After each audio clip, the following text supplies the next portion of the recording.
Bonsoir à toutes et tous. Au nom de la RIB, Architects in Brussels, et de la FUP, For Urban Passion, je vous souhaite la bienvenue à ce dernier débat bar de l'année, tenu par vidéoconférence en raison des circonstances sanitaires et consacré au devenir des lieux de culte désertés, vacants ou désaffectés. Malgré la crise sanitaire, ARIB et FUB continuent d'organiser une rencontre débat à chaque changement de saison sur des thèmes relatifs à l'architecture, l'urbanisme, l'aménagement du territoire et l'environnement. Et ce, dans une ambiance conviviale, mais sans langue de bois, avec la participation de témoins orateurs expérimentés. C'est ainsi que ce soir, vous pourrez entendre successivement Thierry Claessens de l'Archevêché de Malines-Bruxelles, Caroline Séguesser du CRISP, Pierre Bricteux de l'ARDIC, Denis Grimberg, ex-échevin député, Marc Heinen, Open Churches, et Alain de Coster, consultant immobilier. Mais d'abord, quelques mots au sujet de nos deux associations. Qu'est-ce que la RIB? Eh bien, c'est une association professionnelle, ouverte, multiculturelle et multilingue, qui regroupe les architectes et tous les acteurs du monde de la construction actifs sur le territoire régional. Elle a été créée en 2009 pour devenir un organe bruxellois de coordination. Shut up, please. Et un portail d'information professionnelle et un interlocuteur privilégié des mondes politiques, économiques et culturels en région de Bruxelles-Capitale. La RIB défend les bonnes pratiques professionnelles et la qualité de l'architecture. Elle soutient, valorise et représente la profession d'architecte auprès des pouvoirs publics et du secteur privé. Pour ce faire, elle participe et ou organise des conférences, des concertations, des groupes d'études relatifs à l'aménagement du territoire, l'urbanisme, l'environnement, l'enseignement d'archi et la vie professionnelle de l'architecte. Elle analyse les textes réglementaires, émet des avis et formule des propositions à destination du législateur, de l'administration et de l'ordre des architectes. À travers son site web, dont je vous rappelle le nom, arib.be, et à travers de ses réseaux, ses newsletters, ses communiqués, ainsi que ses conférences, débats et expositions, elle informe les professionnels et le grand public sur les questions d'architecture et d'aménagement en région de Bruxelles-Capitale. Parlons maintenant un peu de la FUP. Qu'est-ce que la FUP? Créée au départ de la Chambre des urbanistes de Bruxelles, de Belgique, pardon, c'est une organisation professionnelle qui s'occupe des modalités d'exercice de la profession d'architecte. Donc, For Urban Passion, pour une passion de l'urbanisme, a pour but de débattre de son objet, à savoir l'urbanisme, et elle se livre à deux grandes actions: fédérer les acteurs impliqués dans les domaines de l'aménagement du territoire, dont les urbanistes, les architectes, les développeurs, les constructeurs immobiliers, les associations citoyennes actives dans le domaine, le monde académique, ainsi que les acteurs du secteur public.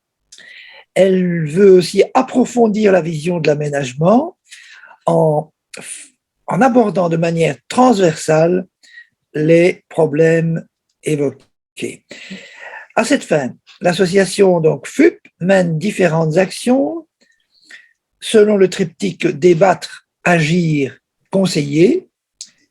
Donc, débattre, eh bien, ce sont des colloques, des forums, dont le forum annuel à Beaux-Arts. Ce sont des débats bars en collaboration avec la RIB. Et agir, c'est collaborer avec les acteurs pour mener des initiatives partagées dans un esprit d'ouverture. Et consulter, c'est faire valoir les avis et opinions des acteurs concernés auprès des instances. Voilà, brièvement décrite la RIB et la FUP. Je cède maintenant la parole à mon confrère Bruno Clerbeau, qui, je vous le rappelle, est le vice-président de la FUP et qui va vous exposer le programme et les formules du débat de ce soir. Merci. Mais en attendant, je vais donner le programme, donc il va suivre le canevas suivant. D'abord, un état des lieux dans le sens de l'approche matérielle. Ah, merci beaucoup. Un état des lieux dans le sens de l'approche matérielle avec l'exemple à Bruxelles, donc de nombre d'églises, leur état technique, etc., la pratique, Monsieur Classen. Puis, un état des lieux au niveau de l'approche sociétale avec Madame Séguesser, donc statistique un petit peu des pratiques des religions principales, l'état subséquent des besoins. Ensuite, nous aurons un troisième grand paquet de thèmes qui est celui des réaffectations avec les différences régionales, parce qu'il y a des différences entre les régions. Et enfin, nous aurons une approche de type socio-économique, vraiment, quels sont les modèles opérationnels pour réutiliser, rénover des églises, quels sont les exemples de réussite, etc.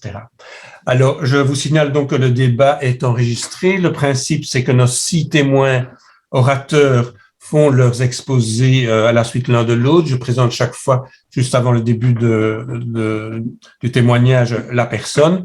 Et ensuite, après les 6 témoignages, il y a un premier tour de table entre, je dirais, les témoins orateurs pour qu'ils réagissent mutuellement sur ce qu'ils ont dit. Je demande donc, et c'est très, très difficile de bien respecter, en tout cas dans la présentation, les fameuses 10 minutes. Je sais que c'est un challenge, il y a beaucoup. Mais je vous remercie d'avance de le faire.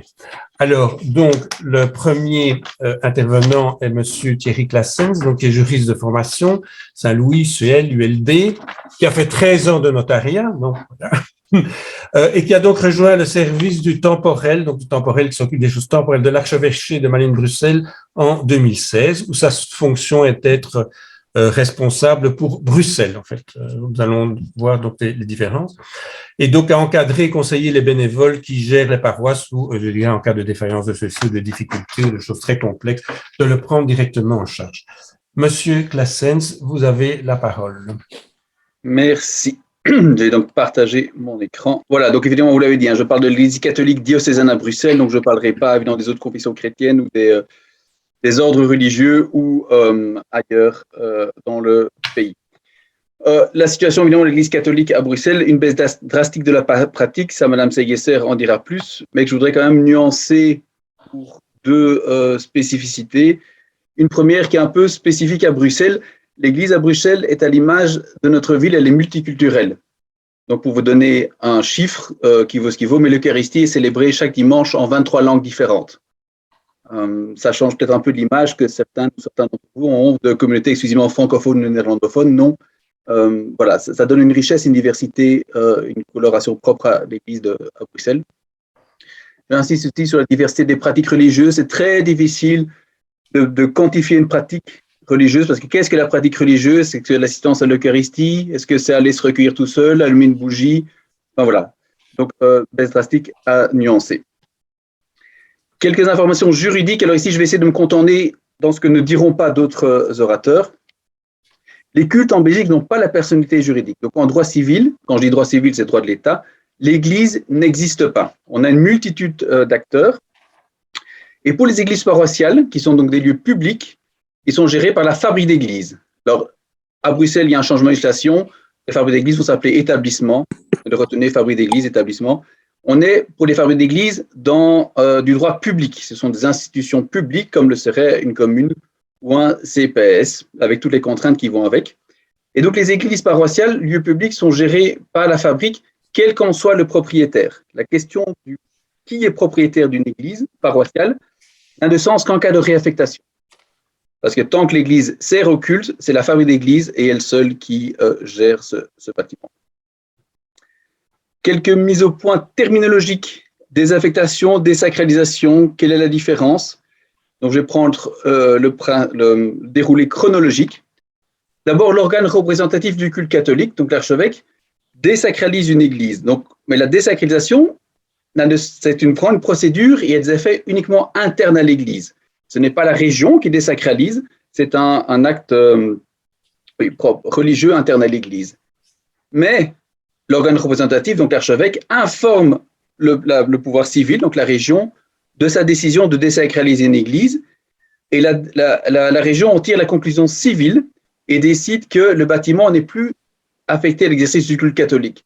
J'ai mis ces mots en italique parce que c'est texto ce que la région reprend dans ses arrêtés quand elle décide alors de désaffecter un bien du domaine public. L'Église sort du domaine public.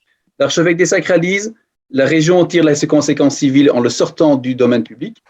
Et une fois qu'il est sorti du domaine public, le bien devient un bien ordinaire de son propriétaire qui en fait ce qu'il en veut. Donc, voici un peu la procédure. Mais en pratique, la procédure est un peu inversée, parce qu'en pratique, l'archevêque, lui, n'entame le processus que s'il sait et s'il accepte ce que deviendra l'Église. Donc, on peut prendre aussi le processus à rebours. Il y a un projet de réaffectation d'église, ça plaît, ok, c'est bon, on peut y aller, et à ce moment-là, on désaffecte en vue de pouvoir le faire. Donc, on ne désacralise pas une église, donc on ne demande pas la désaffectation tant qu'on ne sait pas ce que deviendra l'église. Je rajoute au cas par cas, d'autres orateurs vont le dire, c'est très difficile de faire des règles générales. Qu'est-ce qu'on accepte dans une église à réaffecter, qu'est-ce qu'on n'accepte pas? C'est vraiment à prendre au cas par cas. Pour donner quelques chiffres, donc je parle de Bruxelles sur 109 églises paroissiales.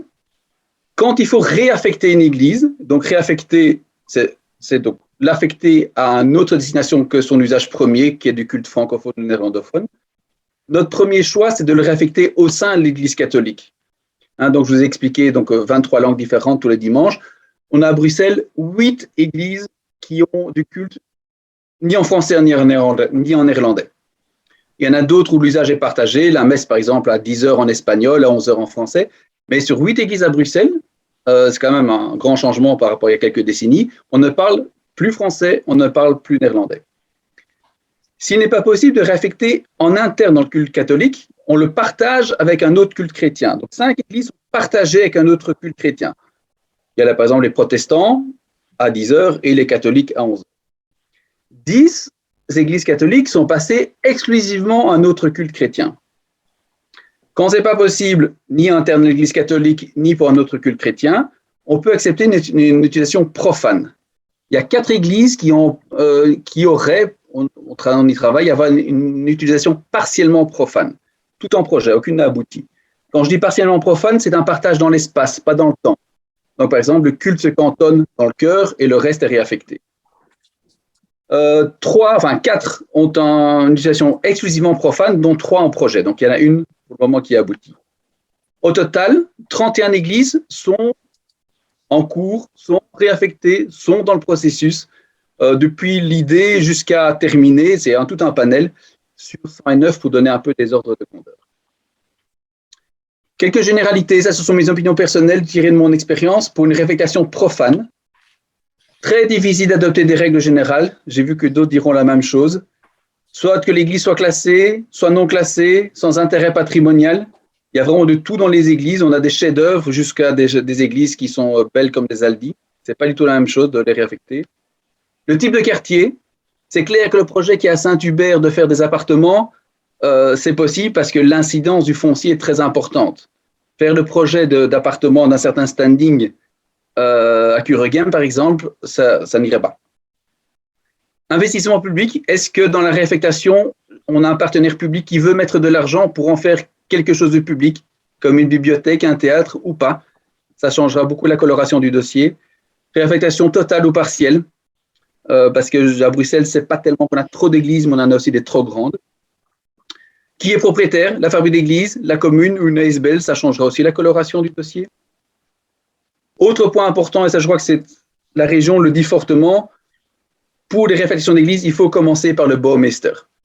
Donc c'est vraiment, je crois, une volonté, une demande forte de la région. C'est le premier en cas de réaffectation à aller voir, nous demande-t-elle, aller voir le bouwmeester pour qu'il mène le dossier. Voilà, c'est une décision, c'est ça que la région a comme politique.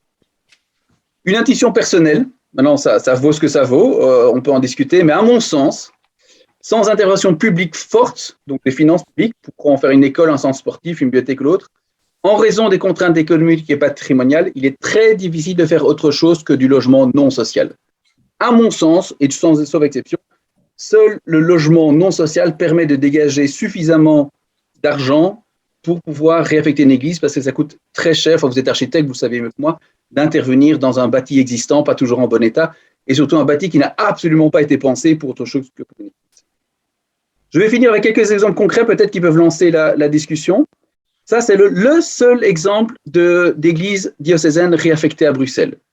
À Anderlecht, dans le quartier de Sieut, c'est devenu une école.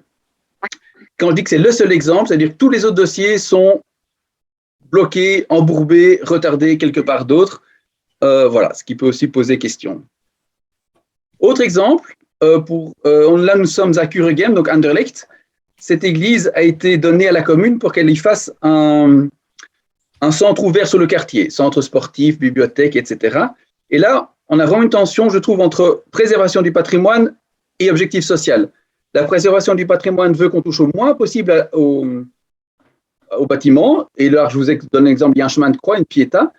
Mais l'objectif social ici de faire un lieu ouvert sur le quartier, ben, comme le quartier est quand même majoritairement musulman, comment est-ce qu'une personne de confession musulmane va s'approprier ce nouveau lieu commun pour le quartier, d'ouverture avec bibliothèque, salle de sport, alors que par volonté de maintenir le patrimoine, on va vouloir garder un maximum de symboles religieux. Vous pouvez compter sur la façade le nombre de croix qu'il y a. Voilà. Comment concilier les deux? Pour moi, là, il y a une tension qui est difficile. Autre exemple de tension, c'est la tension entre préservation du patrimoine et réalité économique. Ici, nous sommes à Uccle, rue du Coq. Vous voyez en bas à droite le projet qui a été fait, des larges ouvertures pour pouvoir faire des appartements. Mais là, la région nous dit, ben non, pas du tout, attention, les toits sont splendides, il faut garder ces toits, pas question de venir massivement, invasivement faire des ouvertures dans le toit. Oui, mais si j'ai un bâtiment qui reste sombre et je peux pas faire du logement, j'en fais quoi, moi? Quelle est la réalité économique qui est derrière? Qui après met les millions nécessaires pour sauver le bâtiment s'il ne peut pas faire des ouvertures? Voilà, autre tension. Un troisième exemple, et puis j'en donnerai un quatrième, puis j'espère être dans les 10 minutes. Juste, il faut accélérer. Ah voilà, Saint-Joseph-Jette, juste pour ça, vous montrer que parfois on change d'avis. On nous avait dit garder tout, et puis finalement c'est devenu, on garde la façade, la tour, le reste peut être démoli. Et alors, dernier exemple pour finir, ça c'est à Saint-Antoine à Forêt, projet de faire une salle d'escalade. Nous avons là un vitrail qui peut être un des plus moches de toute la chrétienté, mais ça n'empêche qu'il est très signifiant pour nous. Est-ce que nous, chrétiens, nous acceptons que ce symbole religieux reste dans un espace qui a été désacralisé? Ne faut-il pas désacraliser aussi l'architecture? Voilà, une question. Je vous remercie pour votre attention. Merci beaucoup, M. Glaxens. Très, très intéressant, dense. Alors, je me permets maintenant de passer la parole à Mme Caroline Séguesset, donc, qui est docteure en histoire de l'ULB, titulaire d'un master de la Brown University. Elle est chercheuse au CRISP, donc le Centre de recherche et d'information sociopolitique, où elle s'occupe des questions institutionnelles en général et des politiques publiques en matière de culte et de laïcité, neutralité en particulier. Madame Séguesset, vous avez la parole. Merci beaucoup. Est-ce que vous m'entendez? Est-ce que vous voyez mon PowerPoint? On vous entend et on vous voit. Splendide. Merci pour l'invitation. Je commence tout de suite pour me tenir dans les 10 minutes qui me sont imparties pour répondre à la question qui m'a été posée et qui concerne l'évolution de la répartition des convictions et des pratiques religieuses.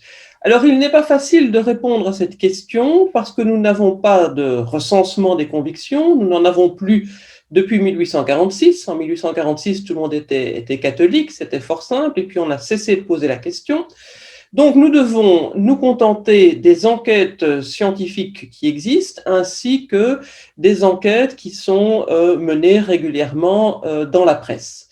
Alors, ces enquêtes se caractérisent par la diversité des enseignements qu'elles nous livrent. Parmi les dernières enquêtes dont on dispose, je vous propose ici une enquête réalisée par Catebel et publiée dans l'Appel en février 2021, côte à côte avec un sondage qui avait été commandé par l'ORELA, qui est l'Observatoire des religions et de la laïcité de l'ULB, et par le journal Le Soir. Alors, dans le sondage tout récent de 2021, vous voyez qu'il y a 37% de catholiques dans l'espace francophone belge et un nombre à peu près équivalent, 35% d'athées et d'agnostiques. En revanche, 5 ans auparavant, dans le sondage qui avait été commandité donc par une structure appartenant à l'ULB, on avait globalement 63% de catholiques qui se ventilaient en 20% de catholiques pratiquants et 43% de catholiques non pratiquants pour 26% d'athées et d'agnostiques. Donc vous voyez un grand contraste et vous voyez aussi que ce n'est pas forcément, je dirais, l'appartenance à un pilier des commanditaires du sondage qui va dicter le contraste, puisque d'un côté, vous trouvez moins de catholiques dans un sondage qui est plutôt commandité par une structure du monde catholique, et puis vous en trouvez plus dans le sondage qui a été commandité par une structure du monde laïque. Alors, la raison pour laquelle les sondages livrent des résultats différents, c'est notamment parce que les questions ne sont pas forcément posées de façon identique et parce qu'il n'y a pas souvent de réflexion approfondie en amont pour savoir ce qu'il convient précisément d'interroger. Alors ici, vous avez une illustration de la chose avec à gauche des données qui proviennent du European Social Survey data de 2018. Et là, effectivement, on trouve un pourcentage de 33-34% de catholiques pour 54% de sans affiliation religieuse, ce qui est énorme. C'est le pourcentage le plus élevé qu'on ait constaté dans les enquêtes de ces dernières années. Mais quand on gratte un peu, on se rend compte que ce qui s'est passé, c'est qu'on a d'abord posé une question préliminaire aux sondés. On leur a demandé: avez-vous une conviction religieuse? Et puis, dans un second temps, une appartenance religieuse. Si vous en avez une, laquelle, quelle est-elle? Et donc, on donne aux gens d'emblée la possibilité d'un opting out, ce qui fait que des gens qui peut-être ne se sentent plus forcément appartenir de façon active à une religion vont dire qu'ils sont sans affiliation religieuse. Tandis que quand on pose plutôt la question de savoir quelle est votre conviction religieuse et qu'on liste d'emblée les différentes convictions en donnant éventuellement en dernière possibilité le fait de n'en déclarer qu'on n'en a aucune, on a un pourcentage de personnes qui se déclarent d'une certaine conviction religieuse plus élevé, et c'est ce qui s'est passé avec un sondage réalisé par le Pew Research Institute, un think tank américain basé à Washington en 2017, qui a cherché à sonder le pourcentage de chrétiens en Europe occidentale. Et là, on a eu 55% de chrétiens en Belgique, ce qui est bien plus que les pourcentages combinés de catholiques, de protestants et d'orthodoxes qu'on a trouvés à la même époque dans le sondage européen. Donc, ce sont des choses qu'il faut vraiment prendre avec beaucoup de prudence. Il y a certaines choses qu'on peut retenir comme grandes tendances, et l'une de ces choses, c'est que le paysage convictionnel de la région bruxelloise qui nous occupe essentiellement ce soir est différent du paysage convictionnel de la Belgique dans son ensemble, ou ici, pour la comparaison que j'ai utilisée, de celui de la Fédération Wallonie-Bruxelles de l'espace francophone belge. Ce sont des graphiques qui vous présentent le pourcentage d'enfants qui, dans l'enseignement officiel, où l'on peut donc encore pour l'instant effectuer un choix entre les différents cours de religion proposés par les convictions reconnues, donc dans l'enseignement officiel, on a la ventilation des enfants par choix de cours de religion ou de morale. Et donc, vous voyez qu'à l'échelle de la Fédération Wallonie-Bruxelles, les cours les plus suivis sont les cours de religion catholique, avec 34% des élèves, on est au niveau du primaire, suivi du cours de morale non confessionnelle, avec 25% des élèves. En revanche, quand vous regardez le paysage en région de Bruxelles-Capitale, vous voyez que le cours de religion islamique est devenu majoritaire, puisque 52% des élèves optent pour ce cours-là, ou tout au moins leurs parents. On voit aussi que la région de Bruxelles-Capitale offre une diversité convictionnelle beaucoup plus importante, puisque les cours des religions minoritaires, religions protestantes, religions orthodoxes, et dans une moindre mesure, on ne le voit pas sur le graphique, le judaïsme, sont plus fréquentés à Bruxelles que dans le reste de la Fédération Wallonie-Bruxelles. Donc un paysage convictionnel à Bruxelles qui est beaucoup plus diversifié et avec une présence beaucoup plus forte de l'islam, même si évidemment, je me dois de vous rappeler qu'on n'est pas là sur une ventilation de la population dans sa globalité, on est uniquement sur une ventilation de la population qui fréquente une école officielle où un choix convictionnel est possible.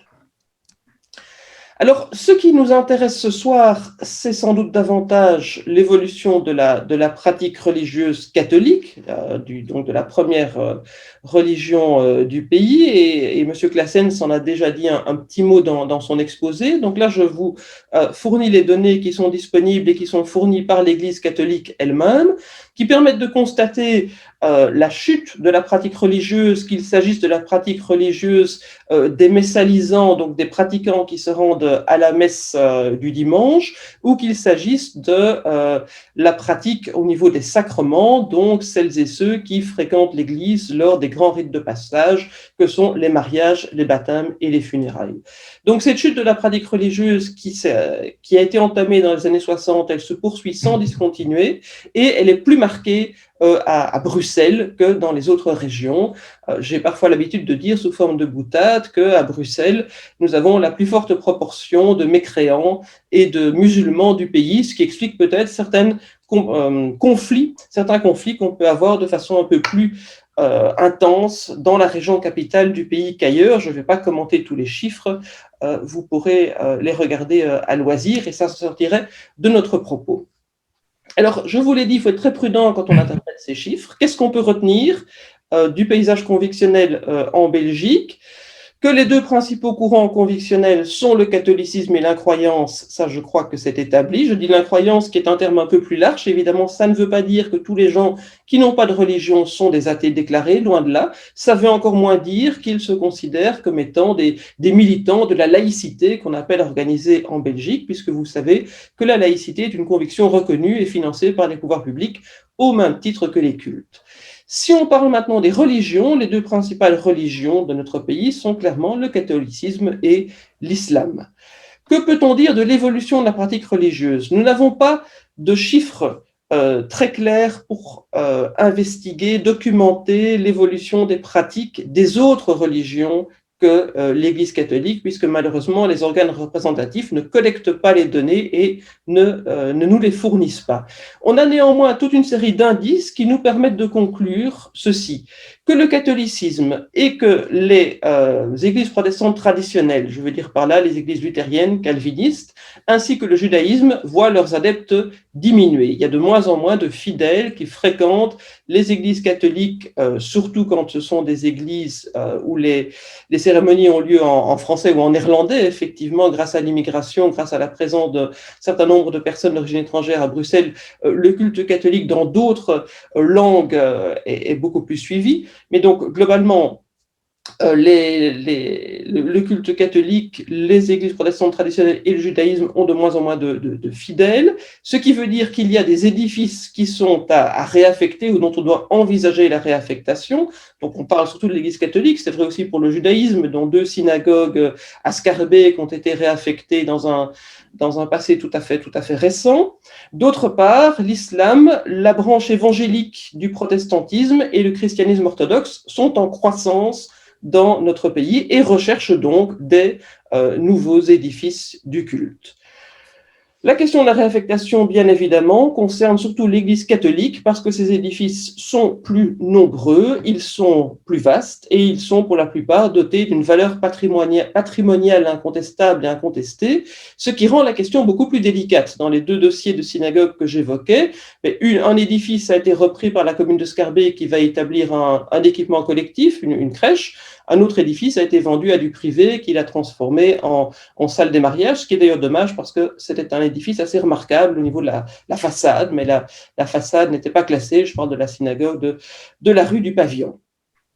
Donc voilà grosso modo le paysage dans lequel la problématique de ce soir se développe. J'ai pensé, parce que ce n'était pas forcément prévu dans l'exposé, de rappeler le b.a.-ba de notre système, puisqu'on est dans un système avec 6 cultes reconnus, plus une organisation philosophique non confessionnelle, qui est la laïcité dite organisée, mais qui ne concerne pas les autorités régionales, puisqu'elle n'a pas été régionalisée, et rappeler qu'il y a des dispositifs différents dans les différentes régions, et on en a déjà dit un mot tout à l'heure, effectivement, en région de Bruxelles-Capitale, il y a maintenant une toute nouvelle ordonnance, toute fraîche, qui a été adoptée par le Parlement bruxellois le 26 novembre, et qui plafonne pour la première fois les interventions publiques, que ce soit au niveau de la couverture du déficit ou du financement des grosses réparations, ce qui évidemment constitue un possible incitant à la désacralisation, la désaffectation et la réaffectation des églises dans cette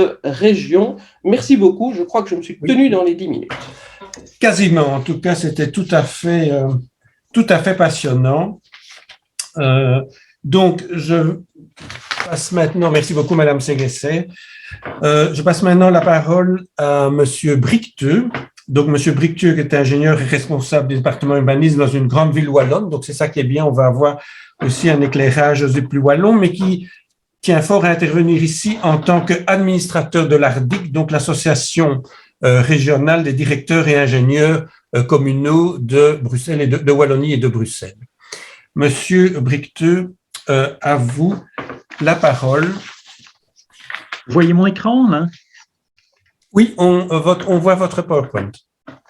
Il n'y a pas de souci. Donc, vous venez de me présenter et je dois avouer que je suis un petit peu embarrassé ce soir parce que clairement, j'ai une double casquette. Une qui est liée au service public, dont je suis un ardent défenseur des valeurs, et une privée où je suis un chrétien engagé. Et habituellement, je ne mélange jamais les deux. Mais ici, mes propos perdraient en cohérence si je ne vous livrais pas cette double expérience. Alors, je m'y risque et comme on le dit, ce sera à prendre ou à laisser. En préambule, je voudrais dire que ma connaissance, elle est surtout sur le milieu urbain en Wallonie. Le rural, je connais moins bien, mais pour vous donner quelques chiffres, la situation est souvent peut-être plus problématique. Si je compare une ville comme Liège avec une commune périphérique comme Dahlem, Liège, c'est 40 000 habitants avec un peu moins de 40 églises paroissiales. Dahlem, c'est 7 000 habitants avec 7 églises paroissiales. Donc, il y a ce rapport de 1 à 5. 1 à 5, c'est sur les charges. Pour les communes, éventuellement, charges de réaffectation dans l'avenir, mais c'est aussi au niveau de la desserte de ces paroisses, puisque quand vous êtes dans une ville, dans une commune comme Dahlem, ben, vous avez un curé pour l'entité et il n'y a plus dans ces églises une célébration par week-end. Difficulté aussi, si c'est déjà pas facile de démolir un clocher dans un quartier, vous imaginez que dans un village, c'est devenu chose impossible. Je commencerai par poser une question qui est, sommes-nous face à une évolution, une révolution? C'est une question qui avait été posée au vicaire général de Liège, Rick de Bucquillard, et je crois que vous pouvez un petit peu deviner la réponse. Vous avez compris aussi, à la juxtaposition des deux images que je mets ici, que je ne partageais pas son avis. En fait, c'est toujours confortable pour un décideur, de quelque bord qu'il soit d'ailleurs, d'attendre quand c'est vide, que ça croule, il n'y a plus beaucoup de discussions à avoir. Et en général, on peut reporter la faute sur un prédécesseur qui n'a pas fait son travail. Alors, je n'ai pas dit que c'est l'état d'esprit aujourd'hui en Wallonie, mais ça, il arrive toujours un jour où cela passe dans la tête de tout décideur. À la Wallonie, on est à la traîne par rapport à cette problématique de réaffectation des églises, 10 ans de retard par rapport à la Flandre. Moi, je perçois en tous les cas en Wallonie une église prudente et des communes où on ne parle quasiment des églises qu'au moment du budget, où la situation bouge. À Liège, l'évêché a publié un guide de bonne pratique. On a le CIPAR, et j'espère que son représentant s'exprimera tout à l'heure. Et côté commune, ben, on a de plus en plus de bourgmestres qui se tracassent de donner une réaffectation à telle ou telle église pour développer un programme communal. C'est vrai qu'au niveau de la région aussi, il y a une réforme du financement des cultes qui est aussi en réflexion. En réalité, comme à Bruxelles, peu d'églises paroissiales sont désacralisées ou détruites. Ces faits, en fait, concernent presque essentiellement des anciennes églises conventuelles, donc liées à des communautés religieuses.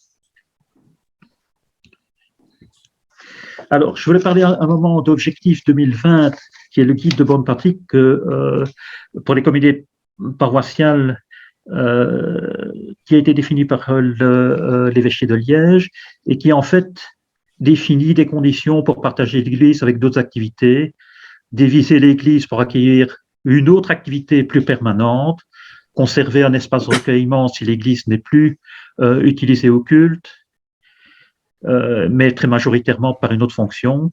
Dans ce plan, il n'y a pas de tabou pour une désacralisation, mais il faut vraiment bien dire qu'il faut que le lieu soit vide ou s'écroule pour qu'on y arrive.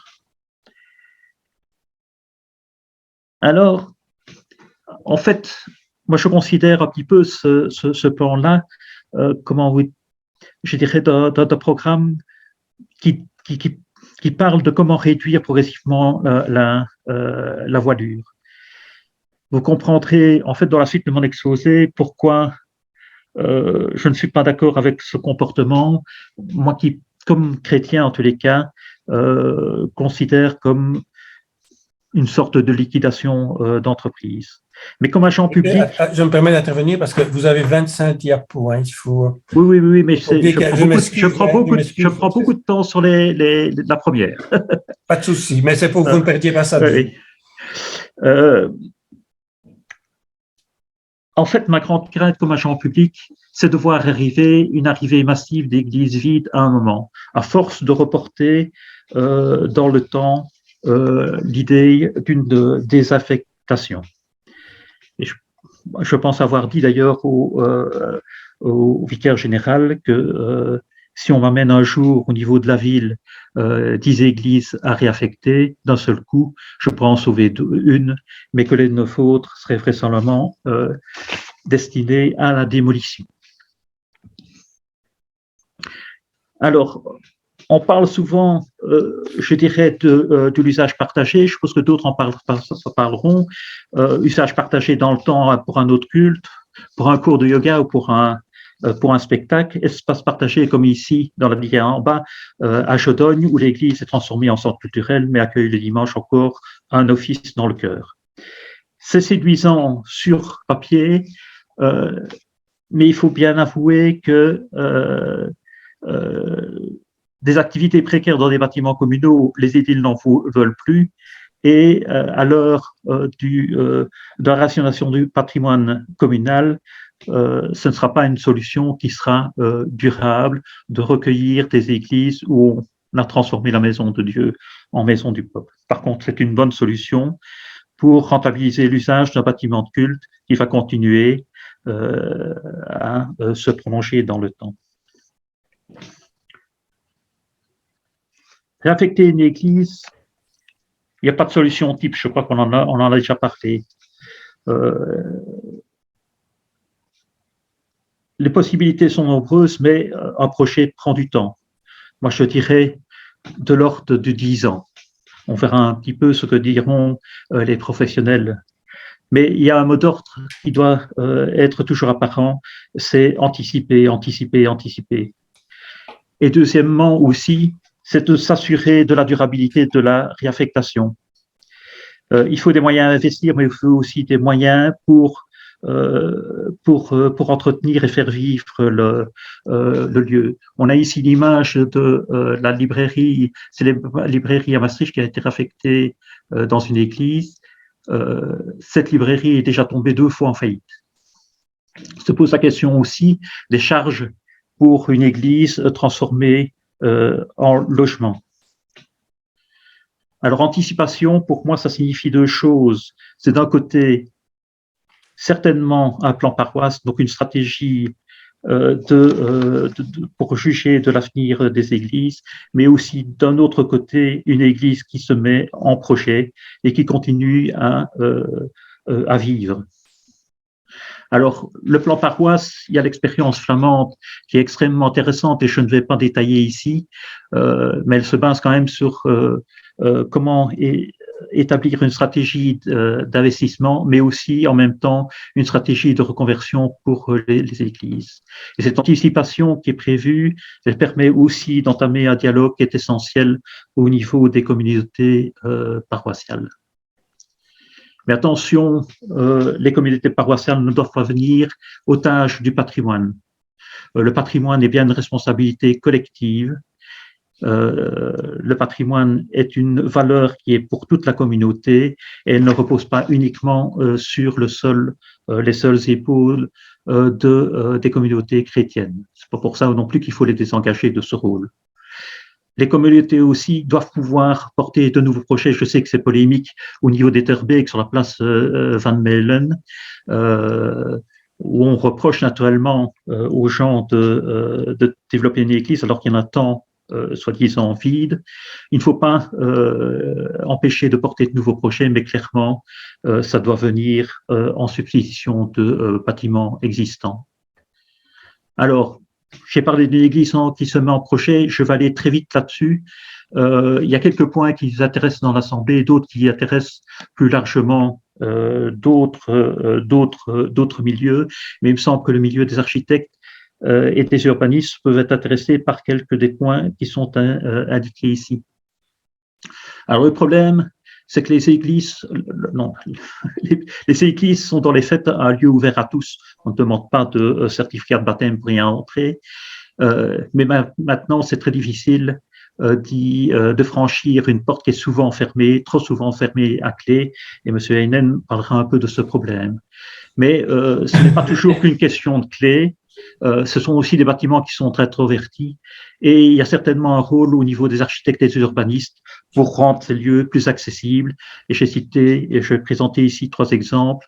Un exemple d'une église à Jauge où on a démoli une partie de l'église pour permettre de recréer une grande baie d'entrée.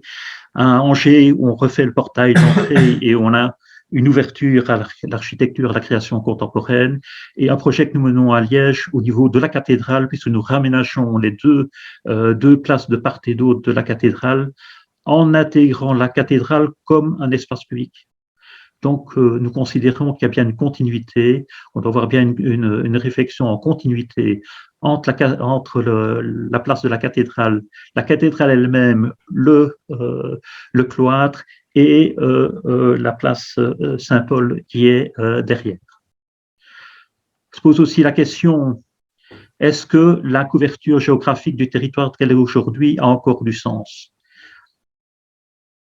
Est-ce qu'il est vraiment nécessaire d'avoir autant d'églises? Je pense que même à l'intérieur de l'église, ça doit se poser tant qu'on voit que ce modèle conduit à l'épuisement, je dirais, des curés, épuisement des ressources. Et je pense qu'une église qui se remet en projet, c'est aussi une église qui ferme des églises. Je vais passer sur ce point-ci parce que ça ne, je dirais, concerne pas l'Assemblée. Mais rappelez aussi qu'un chrétien pratiquant, c'est pas celui qui va à la messe, en tout cas pas celui seulement qui va à la messe, mais celui qui met en parole la pratique. Et aujourd'hui, et je dis c'est au risque d'être iconoclaste, je pense que le sacré est mis trop en avance au niveau de l'Église catholique. Le sacré est un moyen et n'est certainement pas une finalité. Je vais passer ceci. Alors, quand je dis que ce n'est pas une finalité, je pense que c'est justement pour dire que il y a d'autres usages. Et je pense que l'Église a à mettre en place d'autres usages et ça se fait dans l'Église. Et il y a des choses très intéressantes qui se passent. Je vais prendre l'exemple de Bruges où il y a une relation, je dirais, entre une Église est consacrée à la relation, je dirais, entre le culte et l'art contemporain. Prendre l'exemple d'Aix-la-Chapelle, l'église Saint-Joseph transformée en réceptacle pour les urnes funéraires, les valeurs que les cloîtres peuvent jouer dans les villes. Je pense aussi que par rapport aux églises qui sont en désaffectation, l'Église pourrait lancer aussi des appels à projets, que ce soit pour un usage partagé, pour un usage différent, ou dans le cadre d'une vente. Il existe aussi à travers l'Église, et je vais bientôt terminer, de nouveaux lieux qui se créent. Et notamment ce qu'on voit en France, à travers des maisons d'église. Les maisons d'église, c'est des espaces où on offre toute une série de services. En fait, c'est une église qui est fermée le dimanche. Parce d'abord, elle offre des services la semaine, mais le dimanche, on n'y célèbre pas la messe. Des nouveaux lieux aussi, avec une nouvelle visibilité. Et ici, c'est un projet tout neuf qui vient d'apparaître puisque il a été présenté à la presse vendredi et que le site internet est actif depuis avant-hier. C'est à Halle, où à côté de la collégiale, l'Église s'est réapproprié tout un espace pour recréer un nouvel espace créé autour d'un nouveau cloître et qui donne une nouvelle visibilité à la collégiale et à son usage. Voilà. Je ne sais pas ce qui s'est passé. Il va falloir terminer, monsieur. Mais c'était terminé, mais, mais mon écran a disparu. Donc Voilà, votre écran a disparu. Merci beaucoup pour tout ce témoignage. Je vais maintenant passer la parole, parce que c'est moi, je me suis un peu emmêlé les pinceaux. On avait fixé une succession de présentations. J'ai passé quelqu'un. Je vais passer la parole à monsieur Temmerman, donc du CIPAR. Donc, l'ASBL CIPAR, c'est le Centre interdiocésain du patrimoine et des arts religieux qui encadre depuis 2018 les fabriques d'églises et qui conseille et soutient les différents acteurs avec l'appui de la région wallonne et de la Fédération Wallonie-Bruxelles. C'est donc un interlocuteur reconnu, représentatif pour les différents acteurs patrimoniaux comme la WAF, les pouvoirs locaux, etc. Donc ici, on entame un petit peu le débat comment concilier, je dirais, le respect du patrimoine religieux et les réaffectations. Monsieur Temmerman, si vous pouviez prendre la parole. Oui. Oui, j'ai oublié de vous dire, bien entendu, que vous étiez le trésorier de l'association CIPAR. Donc, voilà, une fonction importante et que vous êtes collaborateur donc, à l'archevêché de Malines-Bruxelles aussi, au service du temporel. Merci. Voilà. Hop. Vous m'entendez? Oui. Voilà. Donc, je vous remercie pour l'invitation. Donc, comme vous l'avez dit, c'est la conférence interdiocésaine du patrimoine et des arts religieux. C'est une volonté des évêques francophones de mettre en place depuis 2008 cette ASBL afin de soutenir justement la défense du patrimoine religieux, que ce soit l'aspect mobilier et plus immobilier maintenant pour ceux qui nous occupent aujourd'hui. Je vais tâcher d'éviter les redondances avec les autres orateurs, ce qui a été dit ou ce qui se dira encore, mais vous m'en excuserez à l'avance. Pas toujours ce petit problème de temps, donc il n'y a pas de souci de temps en temps faire une impasse au monde. Par contre, aujourd'hui, moi, j'ai plutôt choisi de vous partager quelques réflexions sur l'aspect patrimoine religieux, uniquement le patrimoine religieux, et donc, a priori, on parle d'églises qui ont une valeur patrimoniale reconnue, et je ne parle pas des autres églises actuellement. Alors, d'une manière très globale, les églises sont en bon état d'entretien. Oui, bien sûr, il y en a qui sont vraiment proches de l'insalubrité, mais d'une manière globale, sur le territoire de la région bruxelloise et partout en Wallonie, les églises, on peut considérer qu'elles sont en état d'entretien correct. Mais le système a atteint ses limites et nous en avons déjà parlé.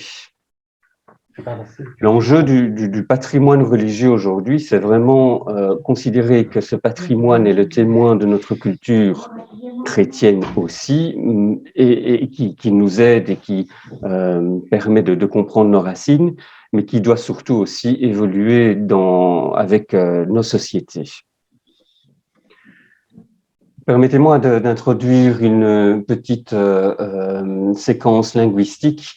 J'aimerais bien pouvoir vous évoquer plutôt le terme de patrimonialisation dans le cadre de cette réflexion-ci. À titre d'exemple, on voit le charbonnage de Blény-Trembleur.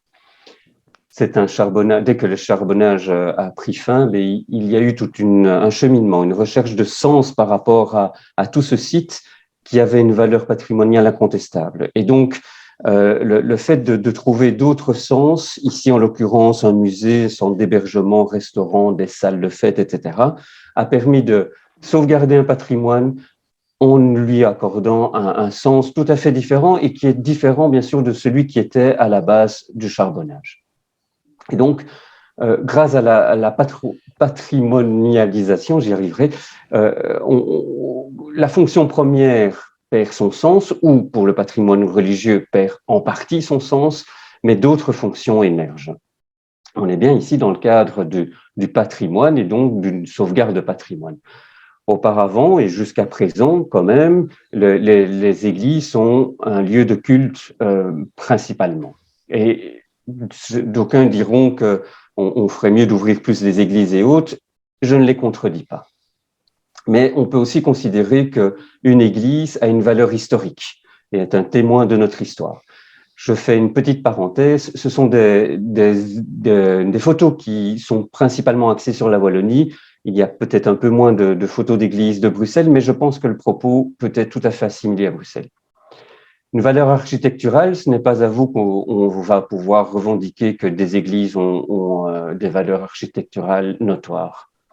Une valeur mémoriale, et ça, je pense que au niveau sociétal, c'est important de pouvoir préserver ce patrimoine. Ici, un vitrail en commémoration, par exemple.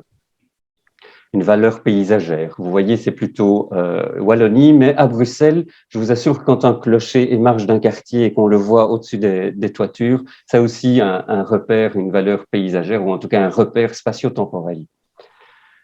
Alors, les valeurs culturelles, nombreuses, ou en tout cas de plus en plus nombreuses, les églises qui sont ouvertes pour des manifestations culturelles, que ce soit des conférences, des concerts, ou voire même des pièces de théâtre. Une valeur communautaire, et donc de plus en plus, l'Église s'ouvre aussi à un réaccaparement des églises pour des manifestations de type communautaire, ici, à l'issue d'une marche ADEPS, la distribution de l'Anca. Ou alors, en voyant beaucoup plus large, et c'est dans une autre métropole, celle d'Anvers, une église qui est mise à disposition d'une distribution de repas pour les plus précarisés. Une valeur identitaire, on en a parlé au niveau de l'ensemble des chrétiens certainement, mais aussi parfois des villes, et on voit que le clocher est repris dans le logo de la ville de Ciney. Et alors, vous me voyez venir, des églises, valeur patrimoniale aussi, parce que c'est une valeur touristique et donc aussi économique. Et donc, la patrimonialisation élargit le dénominateur. On peut envisager des intérêts variés pour ce patrimoine. Et donc, les chrétiens ne sont plus les seuls concernés. On l'a déjà dit, mais je le répète avec insistance. L'avenir du patrimoine doit être pensé au niveau d'une collectivité, la collectivité tout entière. Patrimoine, patrimonialisation, est-ce que c'est sans risque? Eh bien non, si c'était si facile, je pense qu'on aurait déjà fait beaucoup d'avancées. La perte du sens premier, ou même la perte en partie du sens premier, est confrontée à une série forte de réticences, que ce soit de certains milieux chrétiens, mais que ce soit aussi de la part des riverains des églises ou même de la collectivité locale. Oui, mais l'église, on y tient, c'est là que j'ai été baptisé, même si je ne la fréquente plus, par exemple. Et alors, une cohabitation des différentes significations n'est pas toujours aussi évidente que cela. Et ça s'explique par le contexte légal qui amène les fabriques d'église à gérer le patrimoine. Et donc, j'y reviendrai, mais donc une cohabitation n'est pas aussi évidente avec différents gestionnaires qui pourraient éventuellement intervenir. L'enjeu est, quoi qu'on en dise, les évêques, en tout cas certainement francophones, mais néerlandophones l'ont fait il y a un petit temps également, ont vraiment bien pris conscience qu'il fallait restituer à la communauté tout entière un lieu historique d'expérience sociale que sont nos églises. Et c'est bien pour ça que le CIPAR a été créé et que la conférence épiscopale soutient également PARCOM, qui est l'équivalent néerlandophone, mais qui existe déjà depuis plus d'années que le CIPAR. Et donc, l'Église, avec un E majuscule, s'engage et prend conscience donc qu'il faut assumer cet héritage. On a une responsabilité historique par rapport à nos bâtiments cultuels. On a une responsabilité sociétale également parce que ce sont des bâtiments qui ont pu être entretenus grâce au financement public. Et on a surtout une prise de conscience d'une chance à saisir. Il faut rendre du sens à nos églises. L'Église d'aujourd'hui, c'est un réseau d'églises de patrimoine, de bâtiments qui n'est plus en adéquation avec la pratique actuelle. On en a déjà longuement parlé, enfin, on en a parlé brièvement, pardon. L'Église continue à porter du sens. Ça reste un repère spatio-temporel, je l'ai dit, mais c'est aussi affectivement rempli de sens. Et la responsabilité de son avenir dépend de nous tous, qu'on soit chrétien, qu'on soit pratiquant, ça dépend de nous. Il faut ensemble créer un nouveau un nouveau profil à l'Église paroissiale. Ce qu'elle n'est plus ou ce qu'elle ne devrait plus être, c'est un bâtiment qui est affecté uniquement à la célébration dominicale hebdomadaire. On ne peut pas ouvrir notre église le dimanche à 10h moins quart et la refermer à 11h. Ce n'est plus non plus un bloc de 4 murs de pierre fermés et étanches. Et ce n'est plus ou ça ne doit pas être un conservatoire du patrimoine, quoique les mentalités changent énormément. Et donc, quand on parle de patrimoine mobilier dans nos églises, on est en panne aussi d'espace et on envisage de plus en plus aussi à ouvrir des églises comme conservatoire du patrimoine mobilier. Cela s'entend. L'Église d'aujourd'hui, ce qu'elle devrait être, un lieu d'accueil pour tous, qui conserve un espace de sacralité, qui reste, ou non, donc on peut s'entendre encore, il n'y a pas de règles complètement figées, qui reste un repère identitaire, ouvert aux activités de la communauté, ouvert au passage. Je parle bien ici dans un souci de préservation du patrimoine. Et je mets de côté tous les débats que nous pourrions avoir au niveau pastoral, spirituel et autres.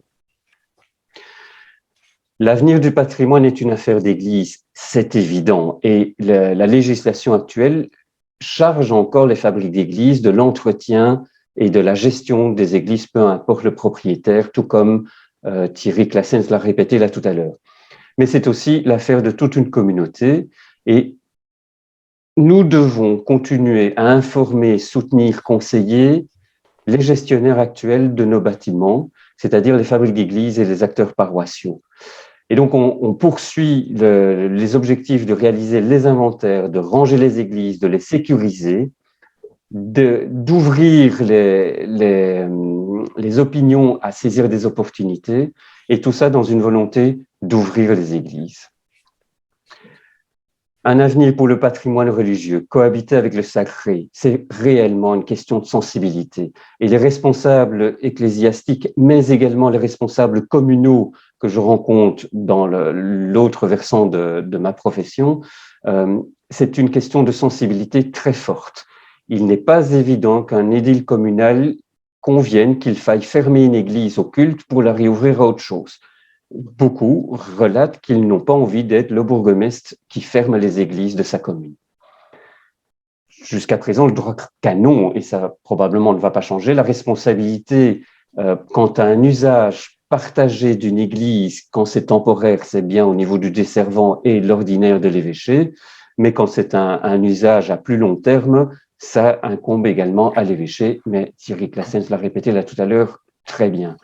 Ici, c'est un exemple d'une cohabitation entre l'art tout court dans un espace sacré et qui est tout à fait conciliable actuellement. Et donc, on a de plus en plus des exemples. Et le CIPAR, entre autres, favorise ces manifestations. Je vois que les 10 minutes sont déjà passées. Oui. Je m'active. Réappropriation communautaire, l'exemple de la marche à dette, pourquoi pas dans les églises ou même pour des réunions. Le Covid nous y amène parce que ce sont des espaces plus grands où on peut se réunir à plus grande, avec plus de personnes. J'en arrive donc aux conclusions. Première conclusion, il y en aurait d'autres. L'avenir du patrimoine est à la croisée des chemins. Il faut élargir l'essence pour le préserver. On a pris mon écran. Je reprends mes conclusions oralement. Et donc, responsabilité historique et sociétale de l'Église avec un E majuscule. Le rôle des fabriciens et des fabriques doit et va évoluer. Il faut continuer à communiquer et à les informer pour accompagner ce processus qui doit aller aussi également dans le sens de l'évolution pastorale, retrouver une dimension communautaire et donc en concertation étroite Église, pouvoir public, que ce soit les financeurs, mais également les administrations qui sont en charge du patrimoine. Et comme on l'a déjà dit, M. Bricteux l'a très bien dit, il faut se préparer dès maintenant. Je vous remercie pour votre attention. Merci beaucoup. Monsieur Timmerman, qui se balade en écran partagé? Ah, voilà, c'est revenu. Excusez-moi, voilà. Oui, Et qui mais vous disons que écoute. je vais d'abord vous expliquer ce qu'est Église ouverte, le réseau Église ouverte, comment il est, pourquoi on a créé ce réseau. Disons que toute l'histoire commence en 2005. On me demande d'être membre de la fabrique d'église d'une petite église près de Jodogne, à Saint-Remigé. C'est une très, très belle église. Elle est bien entretenue, mais elle n'est ouverte que pour le culte et pour les messes. Et disons que dans un premier temps, je trouve que voilà, m'occuper de ce patrimoine, alors que le patrimoine n'est pas accessible à tout le monde, je trouvais que c'était ça ne m'intéressait finalement pas. Mais disons que j'avais en 1988, j'avais fait un voyage en Finlande et là, j'avais reçu une carte touristique avec des églises ouvertes, des églises protestantes, luthériennes. Et j'en ai visité, j'ai fait un tour de 2 ou 3 000 kilomètres et j'en ai visité plusieurs. Et ce qui était étonnant, c'est que les églises protestantes sont beaucoup moins riches de statues, de peintures, etc., que nos églises. Mais ce qui est intéressant, c'est l'accueil qui était qu'il y avait dans ces églises. C'était tellement bien organisé qu'on y restait facilement une demi-heure, 3/4 d'heure. Quand je suis rentré en Belgique, après, je me disais, tiens, je tâcherais quand même d'en parler aux autorités, etc. Mais disons que je n'ai pas pu le faire parce que mon activité professionnelle ne le permettait pas. Mais donc, en 2005, je suis retombé sur cette carte touristique et j'ai décidé alors de créer le réseau Église ouverte. On a rassemblé les gens du village et j'ai expliqué, j'avais fait un PowerPoint là-bas et j'avais expliqué un peu quel était le projet. Et les gens étaient tout excités parce qu'ils sont fiers de leur patrimoine, mais il n'était vraiment pas toujours accessible à tout le monde. Et disons que j'avais dit que je voulais faire un réseau qui couvrait la Belgique. Et alors les gens disaient, comment faire un réseau sur la Belgique, mais pourquoi est-ce qu'on ne commence pas par Jodogne? Je dis, on va commencer par Jodogne. Nous allons faire un effort pour l'ouvrir, la rendre accueillante, etc. Mais qui va le savoir? Donc, on va faire un effort et personne ne va le savoir. Ayons un projet très ambitieux, le plus ambitieux possible. C'est ce qu'on a fait. Et donc, on a commencé finalement en 2006 on a créé une fondation Église ouverte, donc avec un capital pour pouvoir réaliser ce projet. Et ce qui est étonnant, c'est ça qui est important ici, c'est que quand les gens ont su qu'on allait commencer un réseau et que l'Église était la première, ils ont dit oui, mais nous avons des gisants dans le cimetière autour de l'Église, ils sont en plusieurs morceaux, pourquoi est-ce qu'on ne le mettrait pas en valeur? Mais il est en plusieurs morceaux, donc on a demandé prix pour le remettre en état, 4 000 € dans un petit village, disons que c'est déjà pas mal, quoi. Et disons que la commune ne devait pas intervenir pour cette réparation, mais on a fait un tour de boîte dans le village et tenez-vous bien, au bout de 3 semaines, on avait les 4 000 €. Donc, il y a de l'argent qui est disponible, mais il faut avoir un projet chaque fois. Et c'est le cas dans tous les villages et dans les communes de Wallonie comme en Flandre. Et donc, on a commencé en 2007, la première année, on a créé un site Internet, etc. Et nous avons pu commencer avec 100 membres, 100 églises, donc réparties sur tout le territoire belge. C'était une réussite parce qu'on s'était dit, on se donne 3 ans, si dans les 3 ans, ça n'a pas réussi, on arrête le projet. Mais donc, on a couvert ça et maintenant, donc cette année-ci, on a dépassé 500 membres, 500 églises en Belgique, ce qui fait qu'on a à peu près 10% 10% des églises qui font partie du réseau.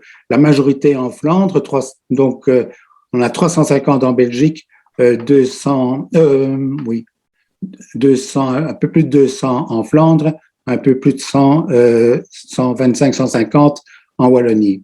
Mais on a dépassé maintenant, on est actif au nord de la France, c'est-à-dire dans le Hauts-de-France, en Grand Est, jusqu'en Bourgogne et aussi mais le principe, c'est d'ouvrir physiquement l'église, c'est ça, le principe même.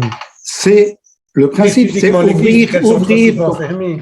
Donc, ouvrir. Le problème, c'est l'église fermée. Église fermée, ça veut dire que la commune doit entretenir un patrimoine qui est uniquement utilisé pour le culte, et comme le nombre de pratiquants diminue, donc brusquement, disons qu'il y a des églises, comme ça dans mon village, il y a 10 à 15 personnes pratiquant le dimanche, ce qui est bien parce que c'est ouvert il y a une messe tous les dimanches, mais demander à toute la population de financer l'entretien de ce patrimoine alors qu'il n'est destiné finalement qu'à une toute petite partie de la population, c'est quelque chose qui pour le moment est difficile à accepter. Mais tout le monde est bien d'accord là-dessus, mais les églises restent fermées. Pourquoi? Parce qu'on a peur du vol. Et pourquoi est-ce qu'on a peur du vol? Parce qu'il y a à l'intérieur de l'église, il y a éventuellement des objets de valeur et qu'on veut garder, mais ces objets de valeur, ils n'ont plus de valeur si on ne peut plus aller les voir, si c'est inaccessible. Donc, il y a quelque chose qu'on exclut les gens. Quand on ferme, on exclut. Et c'est ça qui est le gros problème. Et les gens se sentent exclus. Mais quand ils se sentent exclus, donc ce patrimoine n'a plus de valeur pour eux. Et donc, l'église, si elle est ouverte, brusquement, elle reprend la valeur. On voudrait, nous, que la population reprenne possession de son patrimoine. Quand une église est ouverte régulièrement, on l'entretient convenablement. Mais si une église est fermée la majeure partie du temps, mais qui va s'occuper du fait qu'il y a des tuiles, il y a des ardoises qui ont disparu, etc. On ne s'en occupe pas trop tard. Donc concrètement, cette idée d'église ouverte, ça veut dire quoi? Que il y a du bénévolat pour assurer une présence, pour éviter... Non. C'est pour bien expliquer le concept. Eh bien oui, le concept c'est donc il faut trouver des solutions qui sont qui sont pérennes, qu'on peut continuer plusieurs années. Si je demande à un bénévole d'être présent pendant les heures d'ouverture, disons que il va le faire la première année, un groupe de bénévoles, ils vont le faire la première année, mais il n'y a pas toujours des visiteurs et ils vont s'ennuyer. Et donc la deuxième année, ils vont dire non, moi je ne fais plus. Ce qu'on doit trouver, c'est faire en sorte de créer une atmosphère d'accueil, musique de fond, propreté, un coin accueil avec de l'information, etc. Enfin, le faire en sorte améliorer l'éclairage, c'est-à-dire réduire l'éclairage, mais faire plus avec moins. Et on crée comme ça des groupes on fait en sorte que la population prenne en charge son patrimoine. Et ce ne sont pas, alors, on essaye d'avoir des personnes de tous bords, tous ceux qui sont intéressés par ce patrimoine. Donc, ça peut être un historien, ça peut être disons qu'il y a plein de gens qui sont intéressés par le patrimoine. On n'a pas besoin d'être croyant pour être intéressé par le côté sacré. Il y a quelque chose de spécial dans une église. Et il suffit de l'ouvrir et de la rendre accessible pour faire en sorte qu'elle puisse vivre. L'entretien, en général, coûte moins cher. Pour une commune, c'est plus intéressant de pouvoir payer un entretien quand il y a une occupation plus régulière. Nous voulons que l'Église soit un lieu de vie. Comme ça, on en voit assez. Voilà. Donc, comme citoyen engagé, comme ancien mandataire public, moi, je suis effectivement intéressé à réfléchir à l'utilisation optimale des lieux de culte qui sont susceptibles de se libérer totalement ou partiellement dans nos villes et nos villages. Il s'agit souvent de bâtiments qui sont bien visibles dans l'espace, bien disposés dans l'espace public, qui ont une vocation d'accueillir un large public, qui ont des dégagements et des accès qui les prédisposent à des affectations collectives. Et donc, toute la question, effectivement, c'est de savoir si de nouveaux équipements collectifs peuvent se réaliser dans ces lieux, si ces transformations sont possibles. Il faut vérifier qu'elles sont faciles ou pas faciles à réaliser, les raisons pour lesquelles elles ne le sont éventuellement pas. La première chose que je mets ici en évidence, c'est de poser la question sur quels sont les lieux qui sont réellement vacants. La sous-occupation n'entraîne pas facilement la décision de libérer les espaces. La plupart du temps, lorsque des décisions sont prises par la hiérarchie catholique en vue de libérer les espaces, elles sont contrées par des actions de la base. Je suis étonné d'ailleurs qu'on n'ait pas encore évoqué cette question. On a vu des églises à peu près vides connaître tout à coup un succès inattendu parce qu'on annonçait une réaffectation qui a mobilisé non seulement les quelques fidèles du lieu, mais également des croyants venus d'ailleurs pour sauver ce qu'ils ont considéré comme leur lieu de culte. C'est l'exemple que les Bruxellois ont bien connu avec l'église Sainte-Catherine, la mobilisation de l'église Sainte-Catherine. Je vais vous donner un autre exemple québécois, lui, moins connu parce que c'est une opération qui ne s'est pas réalisée, mais qui n'a pas créé énormément de débats, si c'était au niveau un peu plus local. Il y avait une proposition de désaffectation de l'église Sainte-Thérèse, avenue Rogier, près de la place Mézère, en vue d'y réaliser un investissement scolaire bien utile vu l'évolution démographique. Et une fusion était prévue entre les fabriques d'églises Sainte-Thérèse et Saint-Albert, soutenue par le clergé local et par l'évêque de Bruxelles, mais sous la pression des derniers fidèles de l'église, de cette église. Cette église a été confiée aux Chaldéens de Bruxelles, qui ont d'ailleurs bien investi et rénové les lieux, mais donc cette opération de réaffectation n'a pas pu se faire. En tous les cas, cette réaffectation a un autre usage collectif. Alors, un mot sur la réaffectation partielle aussi, avec un exemple skerbécois. Il y a quelques années, la question de l'utilisation partielle, la réaffectation partielle de l'église de la Sainte-Famille à Elmet s'est posée parce que ce bâtiment est très grand. Ce qu'on peut noter en tous les cas, c'est qu'il n'est pas évident de trouver des partenaires publics comme privés pour ce type de réaffectation. Un travail avait été réalisé en 2005 déjà par le bureau d'études Ozon de Christophe Gillis. Et vous voyez dans les diapos là qu'on avait prévu différentes possibilités d'affectation de ce patrimoine, des activités complémentaires au niveau culturel et d'équipement. Mais la difficulté, c'est de trouver des partenaires qui ont les moyens financiers pour mener à bien ces affectations-là. Et en l'occurrence, cette église fait encore toujours l'objet de débats sur des réaffectations possibles, voire des démolitions, constructions possibles. Il y a un nouveau projet que vous voyez ici. On est près du Square Riga et donc il y a des débats qui sont liés aussi à l'arrivée du métro à cet endroit. 4 freins que je mettrais, que je voudrais illustrer de cette évolution de réaffectation de nos églises.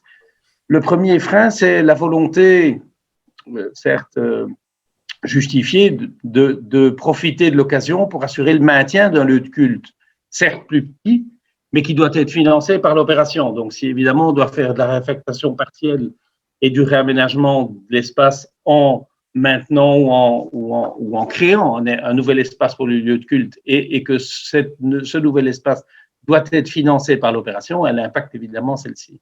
La deuxième chose, c'est l'attachement au bâtiment qui amène à privilégier plutôt une transformation plutôt qu'une démolition ou reconstruction, ce qui est tout à fait légitime, mais c'est évidemment une solution souvent plus coûteuse et qui va dégager moins d'espace pour de nouvelles fonctions. La troisième chose, c'est la frilosité des pouvoirs publics à réutiliser un lieu de culte et encore plus lorsque la réutilisation s'opère de façon partagée dans l'espace. Alors, pour des raisons notamment symboliques, de nouveau, je reprends l'exemple de l'église d'Elmet. Dans le projet qui avait été élaboré en 2005, une des hypothèses, c'était d'y prévoir une salle culturelle pour la commune, qui en a bien besoin, tout le monde en est bien conscient, mais mettre une salle culturelle à cet endroit-là, pour des raisons symboliques, ça n'arrangeait manifestement pas les autorités publiques de l'époque, de la même manière d'ailleurs que d'y localiser la bibliothèque publique qui était pourtant située très près de là. Le quatrième frein que je pointe, c'est aussi la levée des fonds publics pour financer les infrastructures et les équipements. Il s'agit évidemment de la difficulté pour les pouvoirs publics en général, d'ailleurs, de trouver des moyens pour financer des infrastructures. Si cette question se pose encore différemment lorsqu'il s'agit d'affectation partagée, comment assurer les frais de fonctionnement pour des activités culturelles dans des lieux de culte, ça n'est pas si simple. Un exemple régulièrement aussi mis en évidence à Schaerbeek, c'est l'église Sainte-Marie, place de la Reine, qui pourrait être utilisée pour des activités culturelles, qui pourraient l'être plus du moins, mais qui ne dispose pas de l'équipement nécessaire ni du personnel qui permettent d'envisager cette utilisation partagée. On est tout près du Botanique, on est tout près des Halles de Schaerbeek, on est tout près de la Maison des Arts. Il pourrait y avoir un cluster de vocation culturelle qui ne soit pas incompatible avec le maintien d'activités culturelles dans une partie du bâtiment. Mais depuis des années, on parle de la chose, mais on n'y est jamais arrivé. Je voulais aussi souligner le carcan réglementaire. On a déjà évoqué ça tout à l'heure et d'autres sont plus compétents que moi pour en parler, mais nos églises doivent évidemment respecter la gestion de ce patrimoine, doit se faire dans le respect de règles de droit et les fabriques d'églises sont contraintes d'appliquer la loi sur les marchés publics, de vendre le cas échéant leurs biens aux plus offrants. Et donc, il n'est pas toujours facile d'avoir une destination d'un équipement collectif qui serait privilégié par la fabrique d'église, alors qu'elle doit effectivement respecter ces règles de marché public.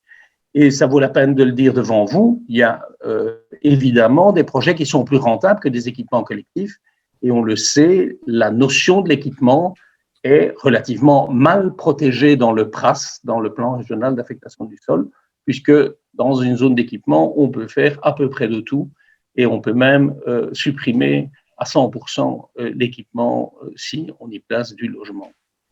Je pose la question, je n'ai pas la réponse. Quid de la nouvelle législation applicable aux lieux de culte en région bruxelloise? Est-ce qu'elle va ouvrir les perspectives en la matière? On a déjà évoqué, donc je ne vais pas le faire, l'église Saint-François-Xavier à Schaerbeek. J'en parlais moi pour une autre raison. Cette église a été classée en 2008. On peut discuter sur sa valeur patrimoniale absolue qui a justifié ce classement. Le classement a souvent été utilisé par les autorités publiques locales pour diminuer leurs frais d'intervention. Et donc ici, on peut peut-être imaginer que ça a été une des raisons pour lesquelles la commune d'Anderlecht a plaidé le classement.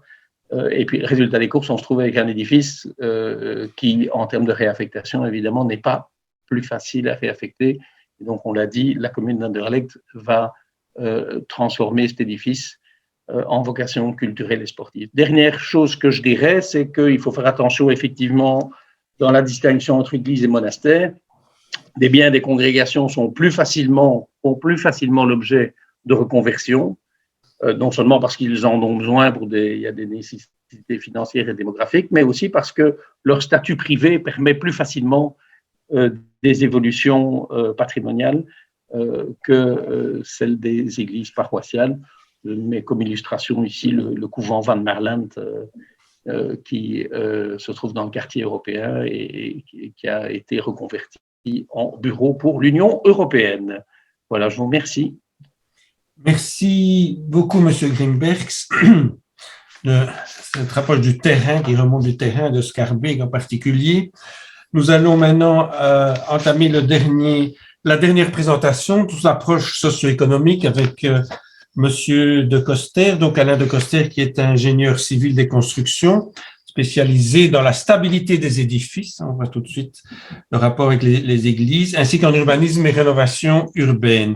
Il a fait toute sa carrière dans le développement immobilier. Il a été à la tête du département de la promotion immobilière de Bernheim et puis de AG Real Estate, a œuvré au développement de plus d'1 million de mètres carrés de projets de bureaux, de commerce, de logement et d'équipements publics en Belgique et à l'étranger. Maintenant, il y a une société conseil, ADC-REA, qui a pour vocation de soutenir les jeunes entrepreneurs et de conseiller des associations sociales et culturelles pour la réalisation de leurs programmes immobiliers.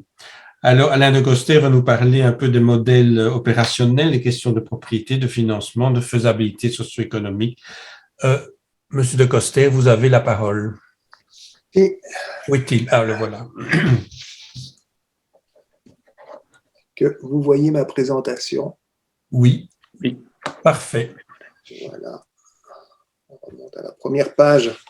Voilà, c'était une belle voûte, mais pas en Belgique, hein, pour commencer. Bon, donc, le point de vue un petit peu du développeur, je vais dire. Certaines églises sont trop grandes pour ce qui s'y passe, hein, et engendrent des frais de maintenance, d'entretien trop élevés. Donc, se pose la question de désacraliser totalement ou partiellement la partie dédiée au culte, et de réaffecter soit à des occupations publiques, soit à des occupations privées. Alors, chaque église est unique, bien sûr, et il n'y a pas de réponse théorique à la question, parce que est-ce qu'il y a un souhait de garder une partie comme lieu de culte, parce que la désacralisation est totale ou partielle? Est-ce que c'est la propriété, est-ce que l'église est propriété de la fabrique ou de la commune? Est-ce qu'elle est classée? Est-ce qu'il y a des intérêts patrimoniaux? Quel est l'état? Quelle est la structure? Quels sont les volumes? Qu'est-ce qu'un architecte pourrait bien en faire? Aussi, où ça se trouve? Est-ce qu'il y a des besoins d'équipements publics dans la commune et le marché immobilier local, hein, comme le disait Thierry au début, je veux dire, Kuregem n'est pas Boisfort. Et puis, le plus important, en fait, c'est aussi les moyens financiers de la fabrique, de la commune et de la région.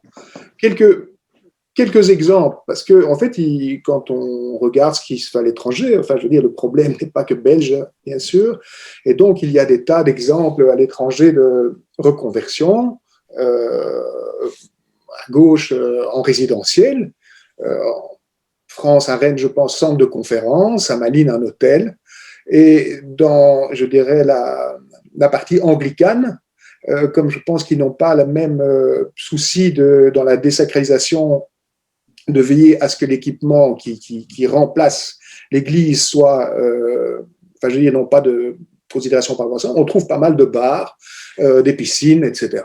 Hein, j'ai mis l'image résidentielle ici en Grande-Bretagne pour montrer qu'il y a moyen de construire quelque chose de neuf tout en gardant des éléments du patrimoine, puisqu'en fait, ici, on voit que c'est une nouvelle construction, quelque part, qui émerge à partir de l'ancien périmètre de façade. C'est un petit peu le BABA, ce que je vous dis là, mais pour réussir une réaffectation, il y a 5 conditions. S'il en manque une des 5, ça n'ira pas. Il faut que la commune et la fabrique d'église soient d'accord. Ça paraît évident sur la nouvelle affectation, et il faut bien sûr que cette nouvelle affectation réponde à une demande réelle. Je veux dire, on a vu beaucoup d'études qui en fait sont formidables, mais qui ne correspondent pas à une demande réelle, en tout cas qui ne permettent pas d'obtenir la dernière condition, qui est que l'opération soit financièrement équilibrée. Et le projet architectural de qualité, c'est aussi très très important, parce qu'il faut recueillir l'adhésion du voisinage et aussi les permis, et on parlera un petit peu de ce type de problématique à Bruxelles. Je voudrais commencer par dire, non seulement on réaffecte des églises, mais on en reconstruit aussi. Donc à Etterbeek, on a déjà parlé de cette église qu'on avait dû abattre parce qu'elle s'écroulait, je vais dire. Donc on a organisé un concours d'architecture. Donc beaucoup d'architectes ont été intéressés par le sujet. Je pense plus de 60 projets ont été remis. Le projet retenu est l'image en bas à droite, mais j'en ai pris un autre pour quand même montrer un petit peu les tendances. Hein. Je dis, avant, l'église qui était démolie, elle occupait toute la parcelle. Aujourd'hui, ben voilà, il y a moins de pratiquants, donc l'église n'occupe qu'une partie de la parcelle et tout le reste en fait est un espace, une esplanade. Quand on regarde dans le plan, donc je rappelle que ce n'est pas ce qui va se réaliser, mais c'est un des plans qui a été proposé. Le concept est intéressant en ce sens que c'est le plan du rez-de-chaussée. La partie, en fait, ici, c'est la chapelle. Et en fait, bien souvent, cet espace sera suffisant pour les liturgies dominicales. Ce que l'architecte ici avait prévu, c'était une plus grande salle pour peut-être 200-300 personnes, avec en fait des gradins. C'était une salle qui, dans son esprit, voilà, pouvait servir aussi pour les cérémonies plus importantes, mariage, enterrement, mais aussi pour des concerts ou des événements, des débats.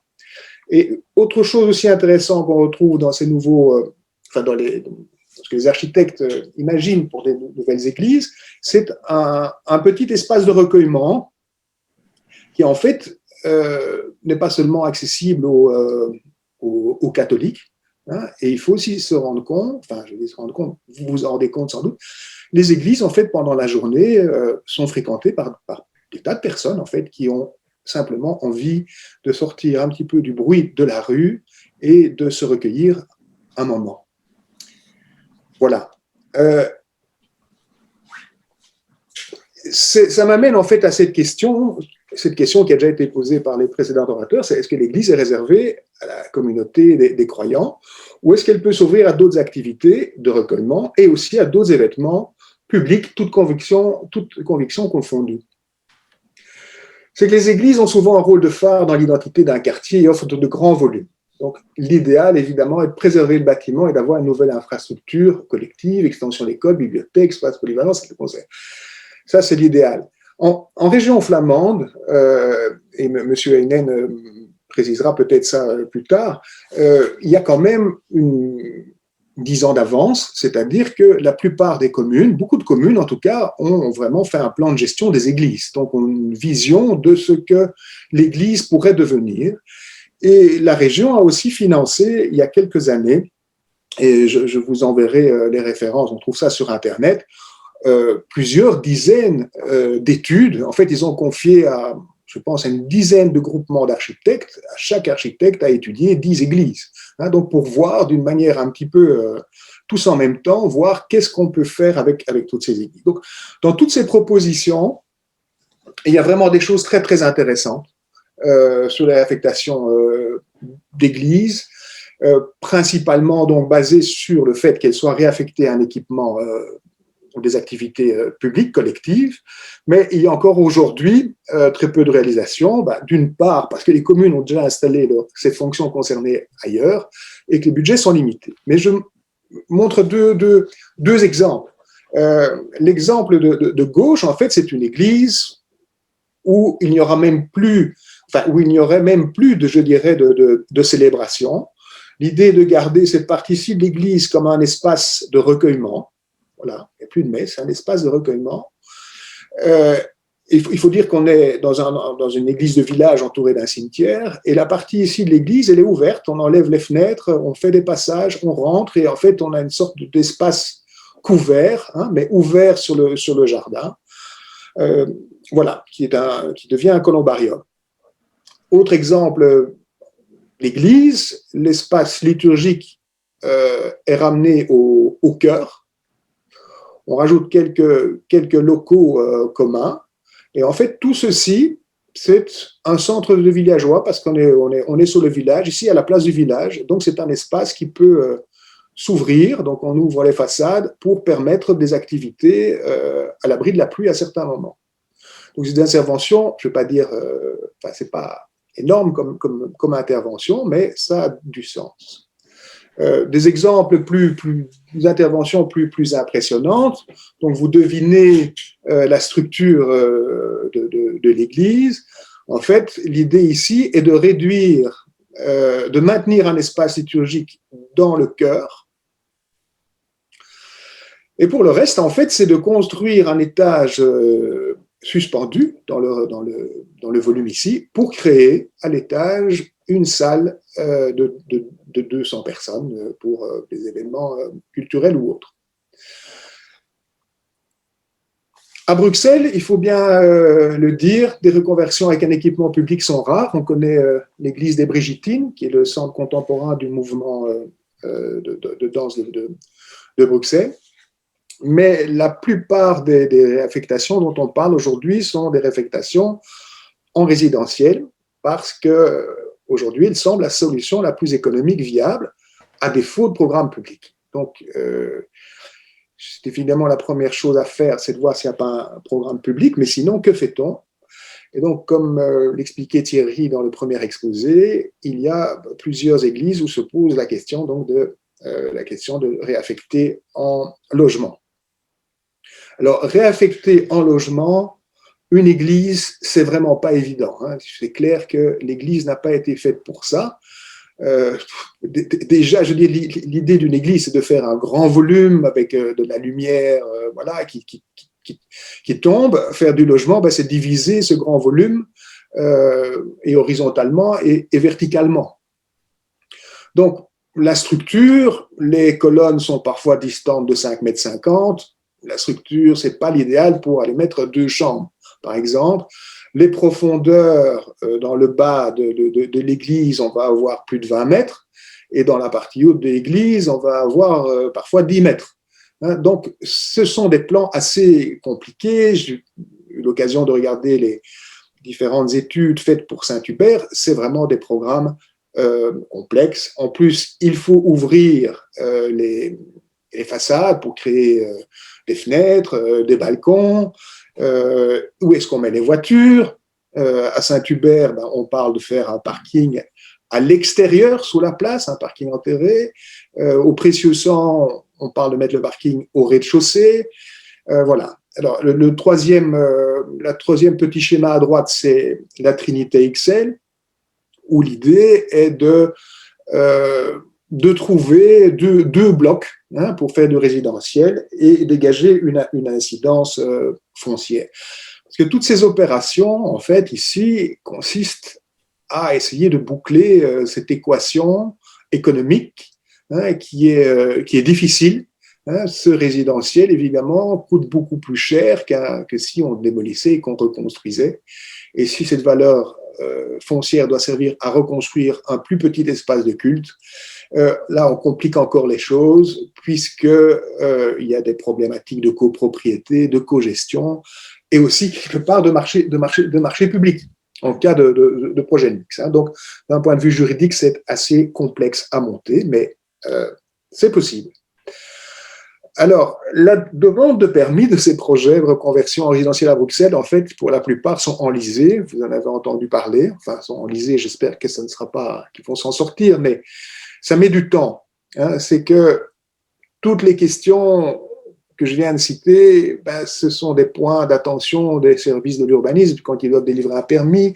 Ils n'aiment pas qu'on divise l'espace intérieur, qu'on démolisse, qu'on ouvre les façades, qu'on les abords.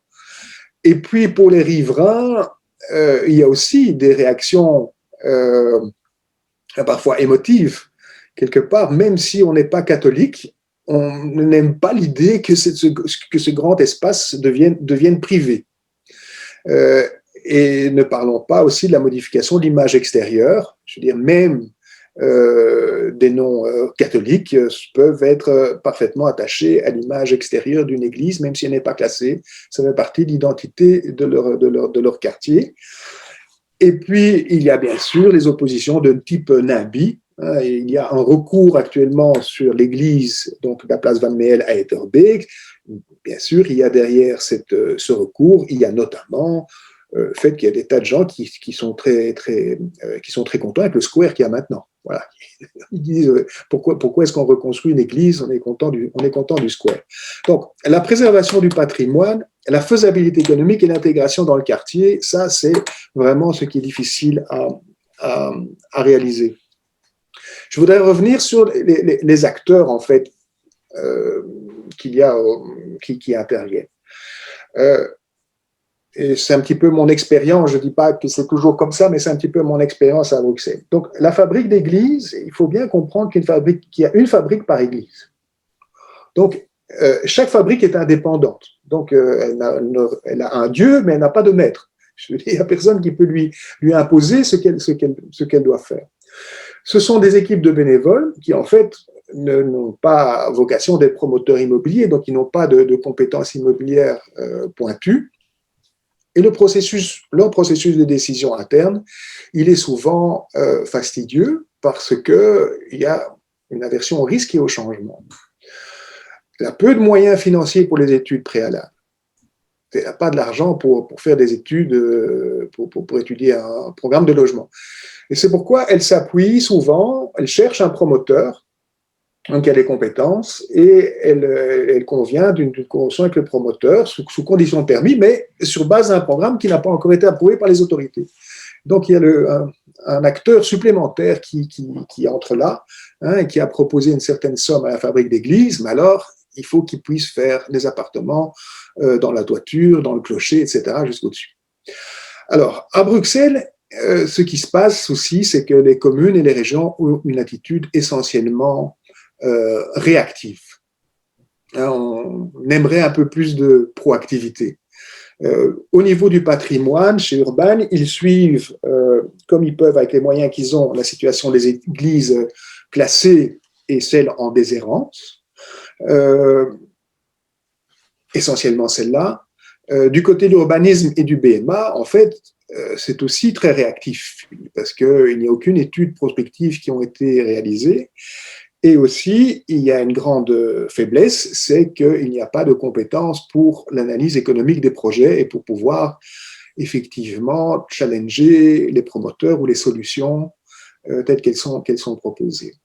Au niveau des communes, il n'est pas facile de saisir l'opportunité d'une réaffectation pour un équipement collectif qui n'a pas été planifié. Voilà. Et puis, il y a des limitations de moyens financiers. C'est difficile pour les communes d'arrêter les directives claires sur les conditions de leur développement par un opérateur privé, parce que c'est effectivement un sujet sensible. Certaines communes n'ont pas envie de dire OK pour démolir une église, OK pour la transformer en ceci, en ça. Donc, elles sont plutôt de nouveau réactives. Et il y a aussi quelque chose qui est important, c'est que, d'une manière générale, l'organisation et l'information de la population se fait en amont, en aval plutôt qu'en amont. Donc, en fait, on présente le projet à la population quand il y a un accord entre fabrique et l'urbanisme. Voilà, donc je termine par deux réflexions, deux vœux pieux, hein, je dis ça en plaisantant. Donc, il est évident que quand il y a pas une décision, puisque Thierry Classen nous a expliqué que la décision venait à la fin du processus, en fait, mais quand il y a une intention de désacraliser, il faudrait quand même que des études de faisabilité, de reconversion soient menées à frais partagés par la fabrique, la commune et la région. Hein, et que les riverains puissent participer à la réflexion. Ça n'est pas facile. Dans le cas de Saint-Hubert, il y a déjà la région et la commune qui ne sont pas d'accord sur ce qu'il faut faire de l'église. Mais donc, ce n'est pas facile de mettre les gens ensemble et qu'ils travaillent avec confiance, j'ai envie de nuance, et l'empathie qui est absolument nécessaire dans ce type de projet. Ces études de faisabilité devraient comprendre une analyse économique des différents scénarios pour permettre à un moment un consensus sur le programme et ce qu'il faudrait à minima maintenir. Je dirais, c'est un peu après ça qu'on commence à faire vraiment de l'architecture. Alors, on a parlé de la nouvelle ordonnance bruxelloise. Elle plafonne le financement public du budget ordinaire des fabriques. Mais ce qui est nouveau aussi, c'est quelque part, elle dit clairement qu'elle ne garantira plus les budgets extraordinaires. Donc, les très gros travaux de réparation, etc. Et elle encourage les fabriques à faire des choix et à se regrouper. Alors, est-ce qu'elles le feront? Je ne sais pas. Il y en a qui sont riches, il y en a qui sont pauvres, il y en a qui ont encore beaucoup de paroissiens, d'autres qui en ont moins, il y en a qui ont des églises classées, qui ont une église classée, d'autres pas. Est-ce qu'ils vont se regrouper pour quelles raisons?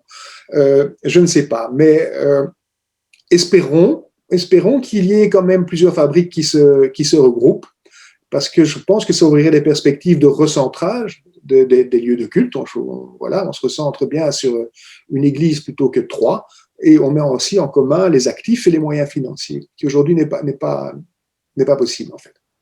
Voilà, je vous remercie de votre attention et je termine par une belle église qui n'est pas à Bruxelles. Voilà, merci.